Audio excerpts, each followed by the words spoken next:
देखो हम प्रश्न नंबर 1 तो कर चुके थे 4 कॉन्टेक्ट का, ठीक है। अपना बच रहा है कौन सा, प्रश्न नंबर 2, ठीक है। इनको पढ़ते हैं फिर हल करते हैं। देखो निम्न स्थितियों को द्विघात समीकरणों के रूप में निरूपित कीजिए। ये स्थितियां दे रखी है, ठीक है। इनको क्या करना है कि द्विघात समीकरण बनानी है ना। तो देखो कैसे है कि क्या कह रहा है ये पहला, यानी एक आयताकार भूखंड का क्षेत्रफल कितना है 528 मीटर स्क्वायर है। क्षेत्रफल यानी क्षेत्र की लंबाई चौड़ाई के दुगने से एक अधिक है। जो क्षेत्रफल की लंबाई है वो चौड़ाई की दुगनी से क्या है, एक अधिक है। तो क्षेत्रफल की लंबाई और चौड़ाई ज्ञात करनी है। हमें क्या करनी है, इनकी लंबाई और चौड़ाई ज्ञात करनी है। तो उसके लिए क्या करनी है, द्विघात समीकरण बनानी है। तो हमको सिर्फ द्विघात समीकरण ही ज्ञात करना है, ठीक है, हल नहीं करना है इसको।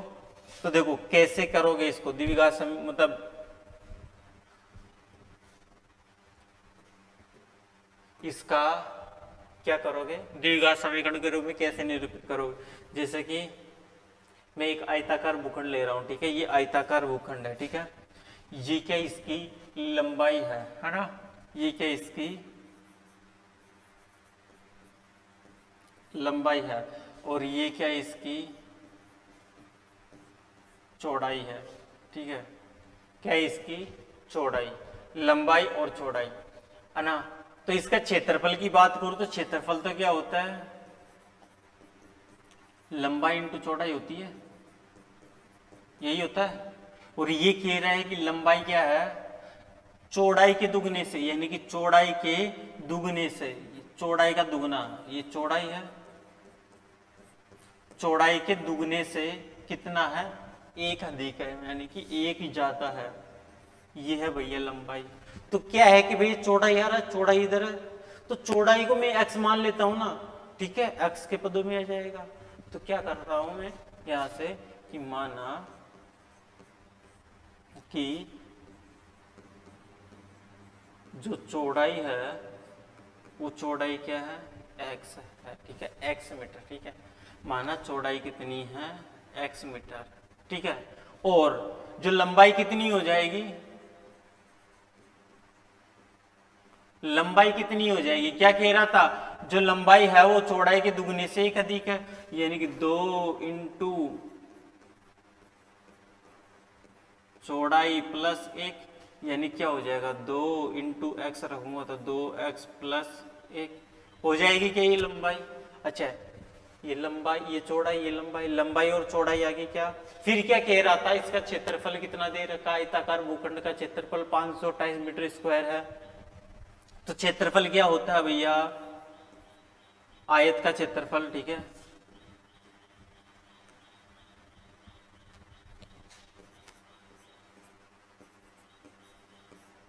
आयत का क्षेत्रफल क्या होता है, लंबाई इंटू चौड़ाई होती है क्या, है। तो क्या रखोगे, आयत का क्षेत्रफल क्या होता है, लंबाई इंटू चौड़ाई होता है। यानी कि इसका क्षेत्रफल कितना दे रखा है 528, ये रख लो भैया, या फिर ऐसे रख लो,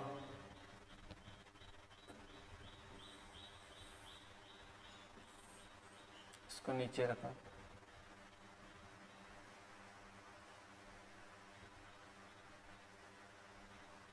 हाँ चलो कोई दिक्कत नहीं है, इसके ऊपर देखो। और इसका क्षेत्रफल कितना दे रखा, आयताकार भूखंड का क्षेत्रफल, ठीक है। आयत का क्षेत्रफल कितना दे रखा है, आयत का क्षेत्रफल हमको दे रखा है कितना 528 दे रखा है। और इसका क्षेत्रफल कितना होता है, लंबाई इंटू चौड़ाई होता है, वो कितना दे रखा है 528 दे रखा है क्या।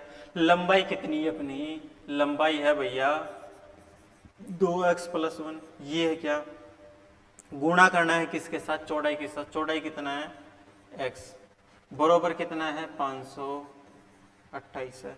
जरा गुणा करो, x को इन सब के साथ गुणा करूंगा, 2 को x यानी 2x को x स्क्वायर, x के साथ गुणा करूंगा 2x स्क्वायर, ठीक है, प्लस 1 को x के साथ गुणा करूंगा तो x बरोबर कितना है 528। आ गया क्या, अरे बरोबर की उधर की साइड इधर ले लो, तो 2x² प्लस एक्स और ये प्लस का इधर आके माइनस का हो जाएगा 528 बरोबर कितना 0। क्या यही हमारी द्विघात समीकरण है? क्या अधिकतम घात कितनी है 2, तो यही क्या है द्विघात समीकरण है। क्या इसको द्विघात समीकरण के रूप में निरूपित कर दिया क्या? बिल्कुल भैया, और यही हमारा द्विघात समीकरण है। ठीक है, क्या है? यही हमारा द्विघात समीकरण है। ठीक है ना, ये हमारा द्विघात समीकरण है। इस तरीके से अपने को ये समीकरण निकालने थी। ठीक है, चलो आगे करते हैं, अगला देखते हैं। दो क्रमागत धनात्मक पूर्णांकों का गुणनफल कितना है 306, और हमें पूर्णांकों को ज्ञात करना है। ठीक है, कैसे ज्ञात करोगे भैया? देखो पूर्णांक क्या होते हैं, पूर्णांक की मैं बात करूं, क्या होते हैं पूर्णांक? पूर्णांक भैया इधर ये वो होती है जो प्लस मतलब माइनस से अनंत से लेकर प्लस अनंत की ओर जो संख्याएं होती है, ठीक है, इनके बीच में आने वाली सभी। ठीक है, 0 से माइनस अनंत की ओर और 0 से प्लस अनंत की ओर इधर जो संख्याएं होती है वो पूर्णांक संख्या होती है। और ये कह रहा था भैया धनात्मक पूर्णांक की बात, तो धनात्मक क्या होती है? 0 से इधर प्लस की साइड है ना, यानी कि 0 से अनंत तक चलती है, प्लस अनंत तक चलती है जो संख्या है वो क्या होती है? धनात्मक पूर्णांक संख्या होती है। जरा कहाँ से 1 2 3 ऐसे चलती जाती है, ठीक है, प्लस अनंत तक, वो धनात्मक पूर्णांक होती है। ठीक है, चलो धनात्मक पूर्णांक का पूर्णांक संख्या जरा देखना 1 2 3 ऐसे ही आ रही है। ठीक है, और ये क्या कह रहा था कि दो क्रमागत, कौन सी है? दो क्रमागत धनात्मक पूर्णांक, यानी दो क्रमागत है, क्रमशः है, ये एक फिर उसके तुरंत बाद दूसरी। ठीक है, इस प्रकार से है। जरा मैं देखूं इनमें, इन सभी में मैं देखूं तो क्रमागत क्या आ रही है? 1 2 3 ऐसे ही आ रही है ना। अगर मैं किसी संख्या को पकड़ लेता हूं, माना कि वो x है, ठीक है, तो उसकी दूसरी वाली संख्या क्या आएगी? उसमें एक जुड़ के ही आएगी। क्या क्या आएगी? उसमें एक जुड़ के आएगी वो। हाँ, एक ही तो ज्यादा है, ऐसे बढ़ती जा रही है ऐसे। इससे अगली वर्ड लेना था x प्लस 2 जोड़ता मैं, हाँ, या फिर इसी में क्या करता एक और जोड़ता, तो एक एक कितना हो जाता? 2 हो जाता। हाँ, क्या होता? यही होता। तो इसी प्रकार से आ रही है वो सारी संख्याएं। ठीक है, तो हमको तो 2 चाहिए, तो ये लो भैया 2। ठीक है, तो पहली क्या हो जाएगी? x, दूसरी क्या हो जाएगी? x plus 1। ठीक है, तो इस तरीके से अपने को करना है भैया, यानी कि दो क्रमागत धनात्मक पूर्णांक कौन सी हो जाएगी? इस तरीके से हो जाएगी। तो क्या लिखोगे? माना प्रथम धनात्मक पूर्णांक, प्रथम धनात्मक पूर्णांक संख्या क्या है? x, और जो दूसरी है या फिर द्वितीय धनात्मक पूर्णांक संख्या,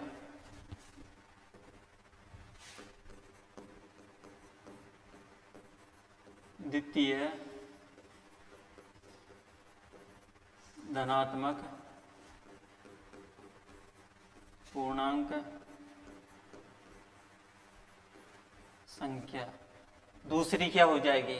क्या हो जाएगी? क्रमागत है तो दूसरी हो जाएगी, यानी x प्लस 1 हो जाएगी। ठीक है, क्या हो जाएगी? x और x प्लस 1, है ना। तो जरा देखो फिर क्या कह रहा है कि दो धनात्मक पूर्णांक संख्याओं का गुणनफल कितना है? 306। तो दो धनात्मक पूर्णांक संख्या तो ये है, इनका गुणनफल करेंगे भैया, गुणनफल करो।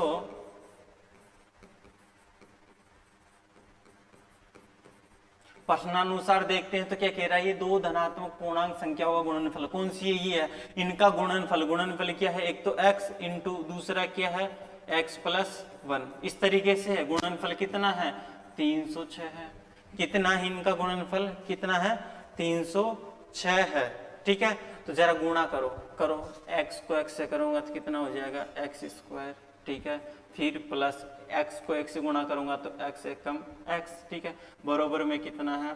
306 है। अरे इधर उधर की साइड है तो इसको अंदर ले लो, x² प्लस x माइनस 306 बरोबर कितना हो गया?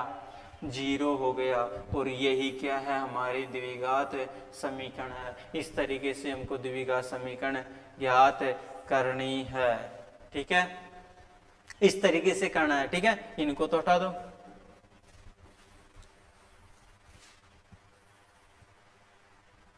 ठीक है।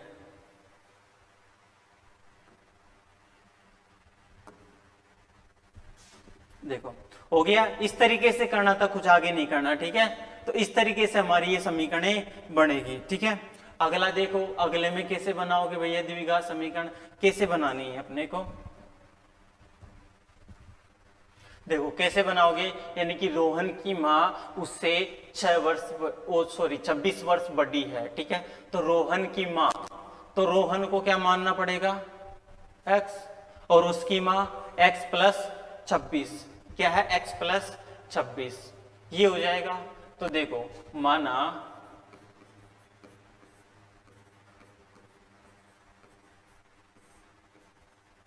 रोहन की आयु क्या है x वर्ष, है ना, रोहन की माँ की, ठीक है। तो क्या लिखो, माँ की आयु,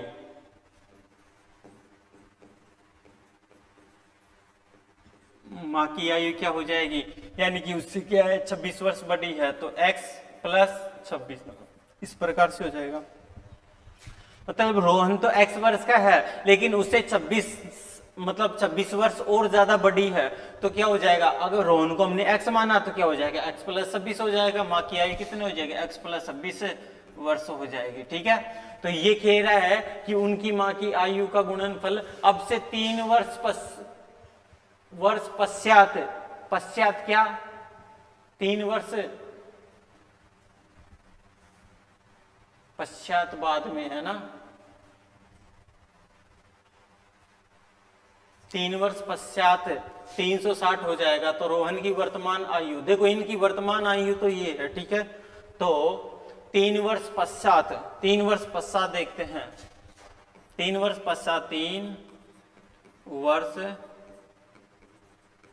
पश्चात, 3 वर्ष पश्चात हम रोहन की आयु देखते हैं, रोहन की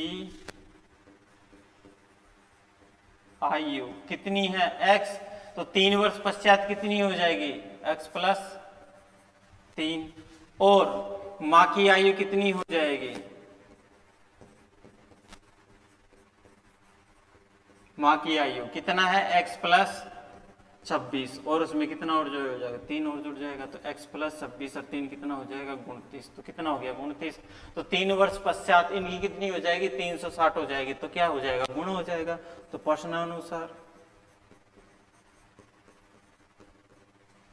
प्रश्नानुसार देखो तो कितना हो जाएगा, इनका गुणनफल कितना हो जाएगा, 360। तो ये क्या है, x plus 3 into x plus 29 बरोबर कितना हो जाएगा, 360, कितना हो जाएगा, 360 हो जाएगा, ठीक है। तो जरा देखो, अब ये दे रखा, इसको गुणा करो, इसको इससे गुणा करूंगा तो क्या हो जाएगा, एक्स स्क्वायर, एक्स को 29 से गुणा करूंगा तो कितना हो जाएगा, 29x, ठीक है। और x से तो हो गया, अब 3 से करते, 3 को मैं x से गुणा करूंगा तो कितना हो जाएगा, 3x प्लस 3 को अगर मैं 29 से गुणा करूं तो कितना हो जाएगा, 29 27, 27 का 7, आंसर लागे कितना, 2 बचा, ठीक है। अब 3 को मैं 2 से गुणा करूंगा, 3 दूनी 6, 6 और 2 कितना हो जाएगा, 6 और 2 कितना हो जाएगा, 8, यानी कि 87 हो जाएगा, ठीक है। बरोबर में कितना है, 360 है, ठीक है। अब देखो जरा, इधर ये है एक्स स्क्वायर प्लस 29 और 3 कितना हो जाएगा, 29 और 3 जोड़ो कितना हो जाएगा, 32 हो जाएगा, 32x, ठीक है। और क्या करो, इसको उधर भेज दो, ये फिर अंदर ले लो, प्लस ये है 87 और ये माइनस का हो जाएगा 360 बरोबर 0। जरा इनको घटा के देख लो, ठीक है, यानी 360 में से 87 गए तो कितना बचेगा, तो ये कितना बच जाएगा, एक्स स्क्वायर प्लस 32x, ठीक है। और ये जो आएगा वो किस में आएगा, माइनस में आएगा। जरा 360 में से 87 घटाओ कितना हो जाएगा, 7 में से ये मतलब 0 में से 7 गया तो कितना बचेगा, 3 बचेगा, ठीक है। इसने एक हासिल ली 5, 5 में से 8 नहीं जाएगा, ये इससे हासिल लेगा, यहाँ बचेगा तो कितना, 2 बचेगा। और ये हो गया कितना, 5 और 1 15, 15 में से 8 है, कितना बचेगा, 7 बचेगा, यानी कि 273 बचेगा, ठीक है। बरोबर में कितना, 0। तो ये हमारी क्या आ गई, द्विघात समीकरण आ गई, ठीक है। तो इस तरीके से करना है अपने को। समझ गए? ये हो गया भैया इसकी द्विघात समीकरण आ गई, x square plus 32x minus 273 बरोबर 0। ये अपनी द्विघात समीकरण है। अब देखो अगला है, अगला कैसे करोगे? अगला ये है, ठीक है। तो रेलगाड़ी, एक रेलगाड़ी है 480 किलोमीटर की दूरी से समान चाल से तय करती है, ठीक है। और इसकी चाल कितनी है?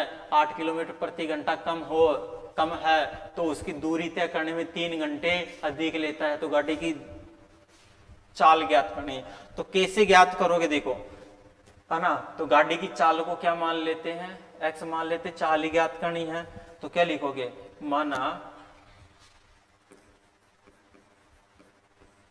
माना रेलगाड़ी की चाल,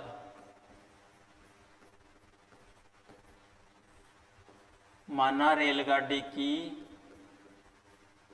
चाल कितनी है? x है, ठीक है। तो देखना कि एक रेलगाड़ी 400 किलोमीटर की दूरी तय करने में समान चाल से तय करती है, तो क्या हो जाएगी? देखो इसकी क्या दे रखी है? दूरी 480 किलोमीटर दूरी समान चाल से तय करती है, तो समय कितना लगेगा? ठीक है,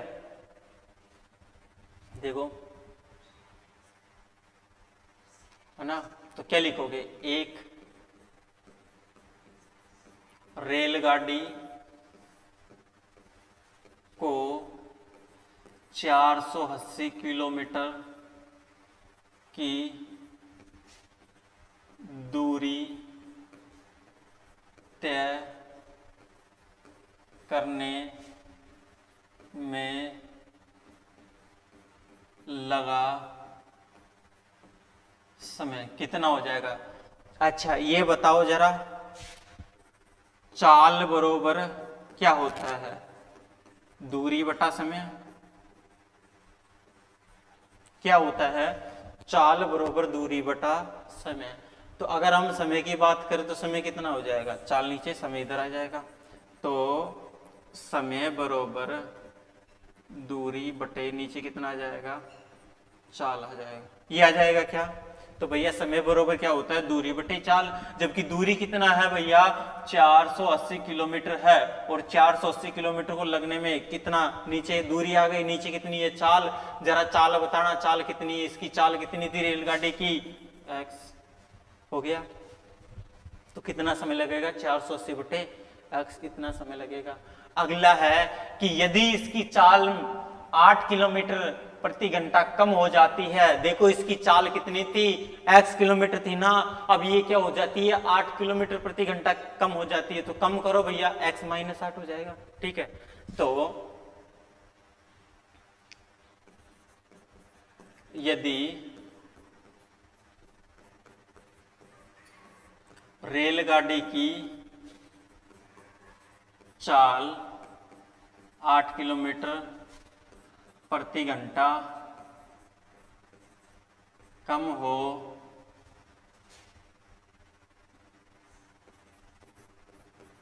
होती है, यानी अर्थात क्या लिखोगे? अर्थात यानी कितना? x माइनस 8, ठीक है। कितना कम हो गई? x minus 8। चाल कितनी थी? x थी, तो 8 किलोमीटर कम हो जाती है, मतलब कितनी? x माइनस 8 हो जाती है ना। कम होती है, अर्थात ये। तो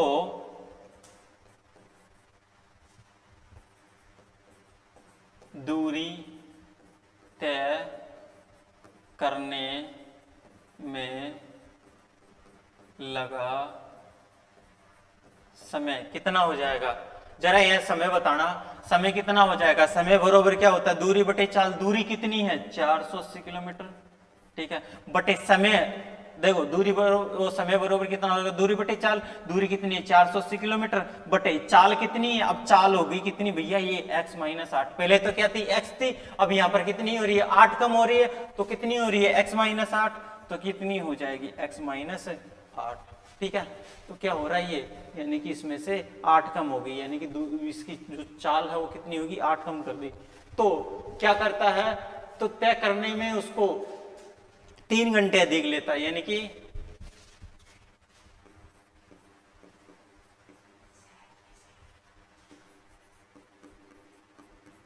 प्रश्नानुसार देखो, ठीक है। तो ये क्या कह रहा है कि भैया 480 मतलब 480 किलोमीटर की दूरी समान चाल से तय करता है। यदि इनकी चाल 8 किलोमीटर कम कर दी, 8 किलोमीटर प्रति घंटा कम होती है, तो यह दूरी को तय करने में 3 घंटे अधिक लेती है। किसको अगर कम कर दिया जाता है तो ये दूरी कितना लेती है, 3 घंटे अधिक लेती है। तो जरा कैसे लिखोगे, यानी कि अगर इसमें ये कम कर दिया जाए, ठीक है ना, तो x माइनस 8, यानी इसमें से अगर ये कम कर दिया जाए, ठीक है, जो समान चाल है, ठीक है, यानी कि इसमें 8 किलोमीटर कम कर दिया जाए तो ये जो दूरी थी जो समान चाल से चल रही थी उससे क्या लेगी, 3 घंटे अधिक लेगी, ठीक है। तो यानी कि x यानी इससे कितना लेगी, 3 घंटे अधिक लेगी, तो 3 घंटे इधर बचेंगे। तो इस तरीके से ये समीकरण होगी, ठीक है, इस तरीके से लिखना है। अब देखो इसको आगे हल करोगे, नीचे क्या है, भिन्न है, भिन्न को करो, ठीक है। क्या करो, इन दोनों को नीचे वाले गुणा करो, इसको इससे ये भिन्न हो जाएगी, ठीक है। तो नीचे वाले इन दोनों को गुणा करोगे तो कितना हो जाएगा, x माइनस 8, ये है गुणा कर दिया। अब इसको इससे करूंगा तो ये कितना है, 480 है। 480 को मैं x से गुणा करूंगा तो कितना हो जाएगा x, और ये माइनस कितना है 480 है, उसको मैं किससे गुणूंगा, x माइनस 8 से गुणा करूंगा, ठीक है, बरोबर कितना है 3 है। देखो ये है 480x माइनस, ये 480 से गुणा करूंगा तो कितना हो जाएगा, 480x माइनस 8 से गुणा करूंगा तो करो जरा, ये माइनस है, माइनस माइनस क्या हो जाएगा, प्लस का हो जाएगा, ठीक है। अब जरा देखो 8 से गुणा करूंगा तो 8 से 0 गुणा करूंगा 0, 8 को 8 से करूंगा 8 64, 64 का 4 आंसर लागे कितना 6, 8 को मैं 4 से करूंगा 8 चौक 32, और 32 से कितना हो जाएगा 38, ठीक है। बरोबर में कितना है, इधर 3 है और नीचे कितना है, ये है भैया, इसको भी गुणा कर लो, x को x से गुणा करूंगा तो कितना हो जाएगा एक्स स्क्वायर माइनस 8 से गुणा करूंगा x को कितना हो जाएगा 8x, ठीक है ना, इधर से आ गया। अब इसको क्या करोगे, इससे गुणा करो तो इधर से क्या आता है, जरा देखो,